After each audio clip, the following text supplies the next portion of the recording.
Hello दोस्तों, जैसे कि आप लोग जानते हैं हम लोग पढ़े UP polytechnic second semester math second, जिसमें आपके हमने 3 लेक्चर पहले यूनिट के तीनों चैप्टर समाप्त कर दिए थे। जिसमें पहला आपका चैप्टर था डिटर्मिनेंट, उसके बाद दूसरा चैप्टर था मैट्रिक्स और तीसरा चैप्टर मैट्रिक्स से संबंधित था समीकरण निकाय को हल करना, solution of system of linear equation का सूत्र था। ये तीनों चैप्टर हमने ऑलरेडी कंप्लीट कर चुके थे, जो कि हमारे एबी क्लासेस के प्लेलिस्ट में है, आप लोग जाकर देख सकते हैं। और हमसे जुड़ने के लिए आप लोग एबी क्लासेस को सब्सक्राइब कर लीजिए। और उसके बाद हमने सेकेंड यूनिट स्टार्ट कर दिए थे, जिसमें आपका सेकेंड यूनिट था इंटीग्रेशन, जो समाकलन का आपका था, उसका हमने स्टार्ट कर दिया, जो कि फर्स्ट लेक्चर हमारे प्लेलिस्ट में ऑलरेडी कंप्लीट है, आप लोग वहाँ से देख लीजिएगा। जिसमें आपको हमने समझाया था कि जो समाकलन के फार्मूले होते हैं और उसी से रिलेटेड जो अवकलन के फार्मूले होते हैं, उन्हें कैसे हम लोग याद करते हैं और कैसे समझते हैं, और उन्हीं से रिलेटेड हम लोग कुछ क्वेश्चन भी किए थे जो x से पावर n से रिलेटेड थे। तो आप लोग उस लेक्चर को कंप्लीट कर लीजिएगा। उसके आगे हम लोग आज स्टार्ट करेंगे एक्सरसाइज 2.1, जो कि आपके कुछ क्वेश्चन दिए हुए हैं। जिसमें पहला आपका क्वेश्चन दिया हुआ है जो मल्टीपल का मतलब जो बहुविकल्पिक क्वेश्चन आते हैं, एक एक नंबर के आपके एग्जाम में पूछे जाते हैं, उनको आइए हम लोग स्टार्ट करते हैं। तो आइए देखते हैं। जैसे हमारे पास पहला सवाल दिया हुआ है, जिसमें cos x का हमें इंटीग्रेशन निकालना है। तो हमने आपको बताए थे cos x का और sin x का, इसी प्रकार काफ़ी जो फार्मूले बताए थे, उम्मीद करते हैं आप लोगों ने लर्न कर लिया होगा। तो आइए जैसे पहला नंबर क्वेश्चन हम लोग हल करते हैं।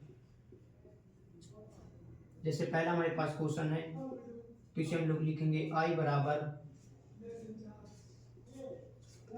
cos x into D x. तो cos x का हमने जब आपको फार्मूले लिखा है, तो cos x का फार्मूला क्या होता है, sin x प्लस सी।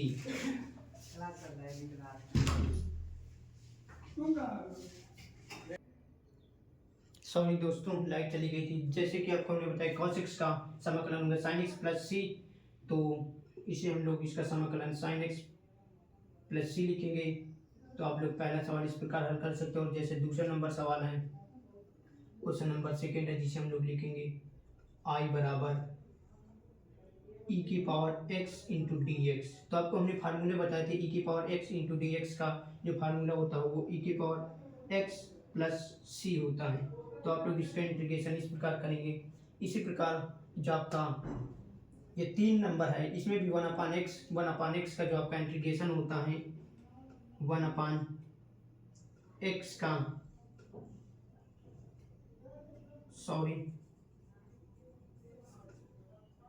3 नंबर आपके पास क्वेश्चन है I बराबर 1/x इंटू डी एक्स, जिसका समाकलन होगा log x प्लस सी। इसी प्रकार आपके पास ये क्वेश्चन है जो x के पावर n से रिलेटेड है। तो आइए देखते हैं क्वेश्चन नंबर 4 कैसे सॉल्व करेंगे। तो सबसे पहले क्वेश्चन नंबर 4 लिख लेते हैं। I बराबर x के पावर 3 इंटू डी एक्स। तो हमने आपको एक फार्मूला बताया था x के पावर n का इंटू डी एक्स का, जो कि फार्मूला होता है x के power n plus one upon x के पावर n प्लस वन, और उसके बाद n प्लस वन, उसी से हम लोग डिवाइड कर देते हैं जो हमारा फार्मूला होता है। तो यहाँ पर x के स्थान पर 3 है, तो इसे जब आगे सॉल्व करेंगे तो x के पावर n प्लस वन, तो n हमारे पास 3 है, 3 में जोड़ेंगे तो हमारे पास आएगा 4, और उसके बाद इसी का हम लोग डिवाइड करेंगे x के पावर 1। तो आगे जब हम लोग इसे सॉल्व कर देंगे तो x के पावर 4/4 इसका आंसर होगा, और साथ में प्लस कांस्टेंट c लगा देंगे। तो इस प्रकार हम लोग सारे क्वेश्चन को एक एक करके सॉल्व कर लिए हैं। तो आप लोग यहाँ तक नोट कर लीजिए। उसके बाद क्वेश्चन नंबर 5 देखते हैं। तो आप लोग इसे नोट कर लीजिए।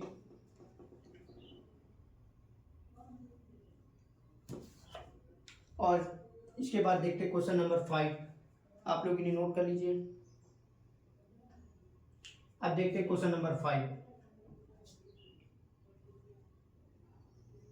यहाँ पर देख लेते हैं क्वेश्चन नंबर 5, जिसमें दिया हुआ है I बराबर इंटीग्रेशन 3 के power x into D x.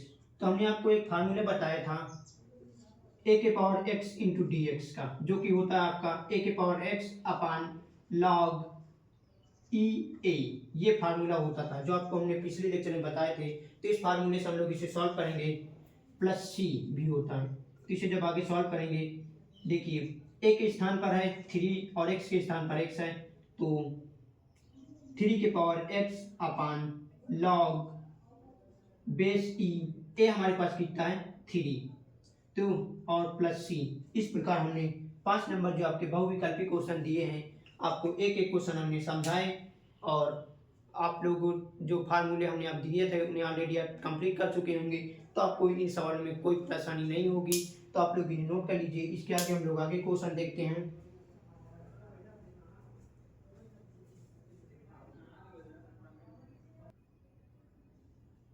इसके आगे आइए हम लोग देखते हैं क्वेश्चन नंबर 6 और 7। तो आइए देखते हैं। जैसे पहले हमारा 6 नंबर क्वेश्चन है, तो जब हम इसे हल करेंगे तो लिखेंगे 6 नंबर आई बराबर इंटीग्रेशन आई बराबर 2 अपान 1 minus cos 2x into D x, ये फार्मूला होता है। आप लोग तो इसमें ये 2 हमारा कॉमन ले लेंगे, तो हमारे पास बचेगा 1 अपान 1 minus cos 2x into D x. Cos 2x का हमारे पास 2 फार्मूले होते हैं। कॉस 2x का पहला होता है 2 कॉस स्क्वायर एक्स माइनस 1 और साइन के पदों में 1 माइनस 2 साइन स्क्वायर एक्स, ये होता है। तो हम लोग कॉस 2x की जगह 1 माइनस साइन स्क्वायर एक्स लिखेंगे, तो 1 1 कट जाएंगे, तो हमारे पास 2 साइन स्क्वायर एक्स बचेगा। तो आइए देखिए आगे हल करेंगे। तो जैसे हम लोग इसमें 1 माइनस उसके बाद minus 1 into 2 sine square x into D x लिखें, उसके आगे जब हम लोग सॉल्व करेंगे 2, तो हम लोग इसे आगे सॉल्व करेंगे तो 1, उसके बाद 1 plus 2 sine square x into D x. तो आगे जिसे और आगे हम इसे सॉल्व करेंगे तो इससे ये कट जाएगा, तो हमारे पास बचेगा 2 sine square x into D x. तो हम लोग इसे आगे अब सॉल्व करेंगे तो 2 को और कॉमन ले लेंगे, सॉरी इसको ऊपर ले जाएंगे। 1/2 हम लोग कॉमन ले लेते हैं, तो हमारे पास 1/2 जब कॉमन लेंगे इंटू 2 और हमारे पास बचेगा कोसेक स्क्वायर dx।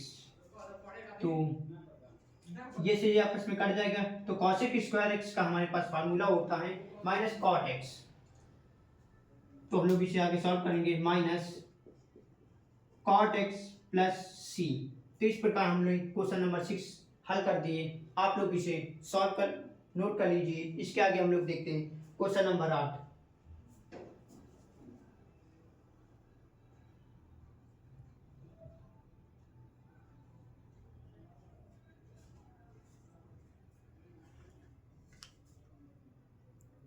तो आप लोग इसे नोट कर चुके होंगे। इसके आगे हम लोग देखते हैं क्वेश्चन नंबर 7। क्वेश्चन नंबर 7 आप यहाँ पर देख लीजिए, जिसे हम लोग इंटीग्रेशन आई बराबर लिखेंगे 2 अपान एक्स इंटू डी एक्स। तो 2 को हम लोग कॉमन ले लेंगे, तो 2 हमारे पास कॉमन आ जाएगा, सॉरी बाहर निकाल लेंगे, तो हमारे पास बचेगा 1 अपान एक्स इंटू डी एक्स। 1 अपान एक्स इंटू डी एक्स का आपको हमने इंटीग्रेशन बताए थे लॉग एक्स होता है, तो हम लोग 2 log x प्लस सी। इस प्रकार क्वेश्चन नंबर 7 भी हम लोग हल कर चुके।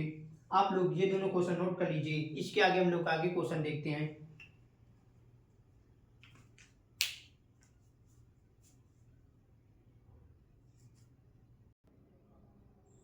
आइए दोस्तों, इसके बाद हम देखते हैं क्वेश्चन नंबर 8, 9, 10, 11।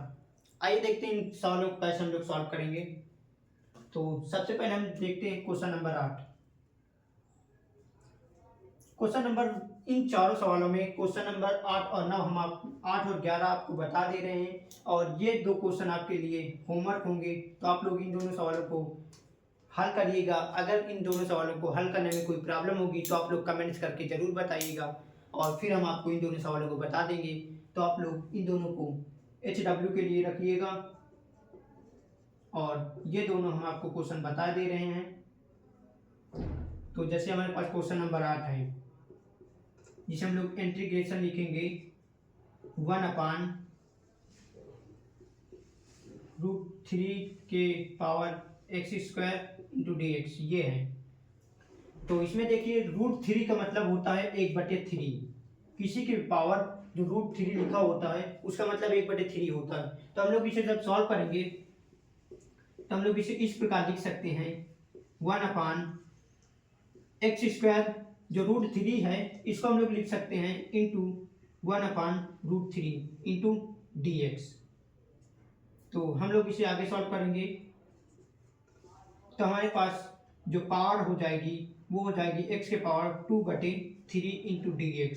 तो इसको हम लोग ऊपर ले जाएंगे तो इनवर्स हो जाएगा। तो 1/, इसको ऊपर ले जाएंगे तो माइनस से हो जाएगा, माइनस का 2/3 इंटू dx। अब हम लोग x के पावर n का फार्मूला लगाएंगे। तो आगे देखिए इंटीग्रेशन I बराबर, इसमें जब हम लोग x के पावर n का फार्मूला होता है x के पावर n+1, n हमारे पास 2 है अपान 3, उसके बाद +1 और इसी का हम लोग भाग करेंगे और +c। इसे हम लोग पहले से आगे और सॉल्व कर देंगे। तो इसे आगे सॉल्व करेंगे तो हमारे पास x के पावर आएगा 1/3 अपान नीचे भी आएगा 1/3।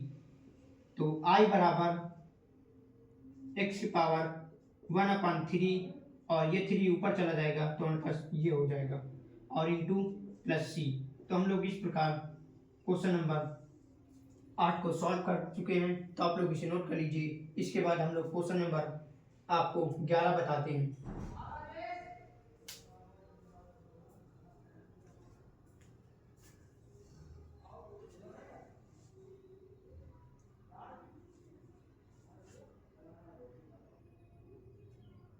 आइए इसके बाद देखते हैं क्वेश्चन नंबर 11। क्वेश्चन नंबर 11 जो कि I बराबर दिया हुआ है x की पावर 3 और x² plus x-1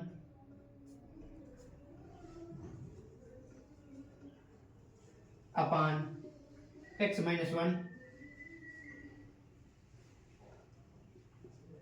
into dx। तो इसे आगे जब सॉल्व करेंगे तो आप लोग देख सकते हैं इसमें से हम लोग x² कॉमन ले लेंगे तो हमारे पास बचेगा x-1, उसके बाद प्लस इसमें से 1 कॉमन ले लेंगे तो हमारे पास बचेगा x-1 और उसके बाद हमारे नीचे दिया हुआ है x-1 इंटू dx। तो यह हमारा गुणनखंड हो गए। तो इसे आगे हम लोग सॉल्व करेंगे तो हमारे पास बचेगा एक कोष्टक में x-1 और दूसरे ब्रैकेट में बचेगा हमारे पास x² प्लस 1 इंटू dx और अपान में दिया हुआ है x-1। तो हम लोग इसे आगे सॉल्व करेंगे, यहाँ पर इंटू होगा, चेंज होगा। तो जब इसे हम लोग आगे सॉल्व करने के लिए, अब इसे हम लोग अलग अलग भी नहीं लिख सकते तो ये दोनों आपस में देख सकते हैं कट जाएंगे। तो हमारे पास बचेगा x² प्लस 1 इंटू dx और x के पावर 2 है तो इसमें एक जुड़ेगा तो 3 हो जाएगा, अपान 3 से भाग हो जाएगा और उसके बाद 1, ऐसे आपको समझाते हैं एक एक करके। इसे जब आगे सॉल्व करेंगे तो इसे हम लोग लिख सकते हैं x² into dx plus 1 into dx। इसका समाकलन होगा x के पावर 3 अपान 3, जब x के पावर 2 है तो 1 जोड़ेंगे 3 हो जाएगा और उसी का हम लोग भाग दे देते हैं प्लस, और उसके बाद 1 का x होता है प्लस c।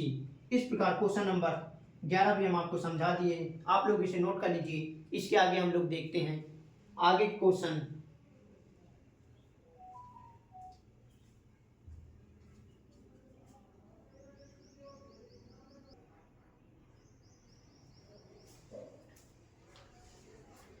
चलिए दोस्तों, आज की क्लास हम लोग यहीं तक रखेंगे क्योंकि कुछ टेक्निकल इशू के कारण आगे क्लास हम लोग नहीं ले पाएंगे।